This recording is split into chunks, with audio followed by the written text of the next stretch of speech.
kind of sky thinking. And I wanted to put it on the table so that you could have it in the back of your heads as you begin to discuss. Because one of the privileges of being in a philanthropy organization or an academic position is that you get a bird's eye view. And you're able to see things. When you're working on the ground day to day and you're struggling just to survive, it's very hard to kind of look and see the connections between things. So this is all that is. It's not a blueprint, and it's not a way of saying this is what we need to be doing. It's just some ideas to contextualize discussion.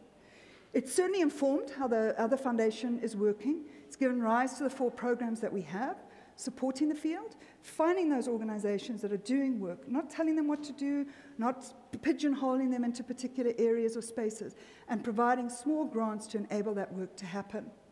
Then deepening the field, doing collaborative research, doing some collaborative strategy spaces like this. Then expanding the field, trying to link people up into thematic areas and say, you know, this person's working on this and this person's working on this. Why don't we come together and see where the many voices make it possible? Can we end up linking up with non-LGBT allies that could strengthen the kind of things that we're talking about? And then sustaining the field, building African philanthropy in a range of different ways. So those are the core pillars of what the other foundation is doing. Which brings us to our kopano. And it is our kopano. And I want to say that really the success of this space is going to be dependent on you. All we've done is facilitate a space and invite everyone to be a part of it. It's a strategy space. It's what we collectively make of it. So that's why we started last night with telling our stories. That's why we built the exhibition spaces, both to let people know the variety of work that was happening, but also to celebrate the creativity, imagination, and ingenious kind of bravery of people doing work in all sorts of different ways and in all sorts of different places. You might not believe me at this point, but really, we are only having a limited number of plenaries. And those plenaries are really about providing ideas, inspiration, things that you can bounce off. And there's only 3 plus this little one in our whole workshop.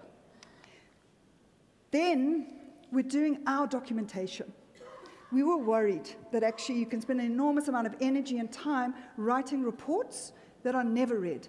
Not even by our funders are they read, let alone kind of being helpful for people going back to different parts of the continent to talk about their experiences of being at the kopano. So what we're doing is making a visual documentation of this. So we have 7 media interns who are trained journalists from the Children's Radio Foundation, and they're going to be making a series of short videos. They will be asking for interviews, they'll be talking to people, and most importantly, they'll be documenting the core of the work of the kopano by engaging with the small group discussions. And you'll be asked in each small group to select someone who will report back for the entire group. And that person will then be interviewed by a media intern who will try and capture some of the discussions there. And then our working group, and that's what we're going into now. A space for in-depth discussion and exploration. We're not telling you what group to go to. We are establishing a kind of a platform and saying these are the ideas and thematic ideas, ideas that we have around what could be discussed. But if you're feeling very strongly that there's something that's not been talked about, you think would be valuable, feel very, very welcome to come and talk to me, and we'll see if we can build up different groups. But we have 8 fabulous facilitators who will be guiding discussion, starting off as we leave this plenary session. We struggled to limit our number of discussions to 8 because there were so many areas that might happen. And I know that it's tough to have to choose. Do I go and do engaging with the faith sector and talking to religious leaders, or can I do organizational development?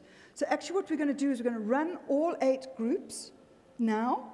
We're going to have lunch, and then we're going to run all 8 groups after lunch. So you'll have the opportunity to go to at least 2 working groups and talk about issues that you care about and that you think you either want to learn about or you have something to contribute and share about how to do it. And now it's with great pleasure, I'm going to ask the facilitators if they would stand up so that you can see who they are. They're going to introduce themselves, and they're going to say what their area of discussion is going to be. And all of the discussions today are around strategy, taking the plenary discussion that we had earlier with the 5 presenters, taking a little bit of this and talking about what are the different ways in which we do our work. So, you can stand here on stage. Yeah. Yes, that'd be lovely. So, Dola, do you want to be number 1? Okay, my name's Dola. I'm sure many of you work in organizations, so... Oh, could you come here? Could you speak at the panel? Good morning. My name is Dola Vasani, and I'm just thinking many of you work in organizations, and the group I'm going to facilitate is called Building and Sustaining Organizations. So you're most welcome. Dola is going to be at table number 1. Hello, everybody. I'm quite sure that everybody is attached to some religion of some sort. So my session will be on engaging religion and faith-based organizations. And your name is? My name is Dumisani. And Dumisani will be at table number 2. My name is McLean, and I'll be facilitating Alliance Building. And McLean will be at number 3. Alliance Building. So alliance building.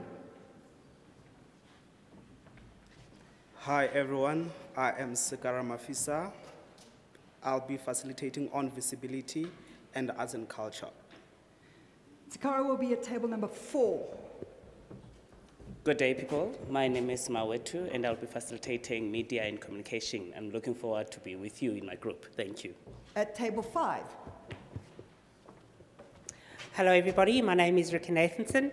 I will be facilitating on engaging policymakers, and I'll be at table number 6. Hi, it's Monica. I'll be continuing where I stopped off with litigation, using the law and engaging judicial processes. Table number 7. 7.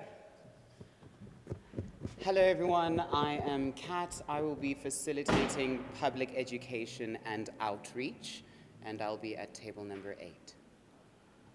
Did everyone get that? So it's self-selected. Go to whichever table you feel comfortable and drawn to. Remember that you'll have the chance to do it twice. And we'll move from the session downstairs. The numbers will be tabled. Find your facilitator. Don't forget to select your rapporteur and your reporting back person. Just wanted to check if there were any questions before we did that.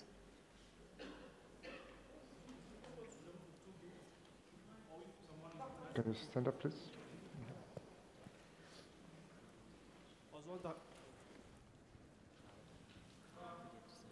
I was wondering whether it's possible to, if someone is interested in two groups, 2 topics, is it possible to participate in one, or it's only one, or we can... You choose one group for the morning session, and you go to that group. Then there will be lunch, and the groups will be repeated in the afternoon. So you have a chance to go to another group entirely. So you have a chance to grapple with 2 different strategies and approaches. Thank you for clarifying that. Any more questions? Just in terms of logistics, because we're running a little bit late, we will eat a little bit into lunch so that we have our full 90 minutes of discussion.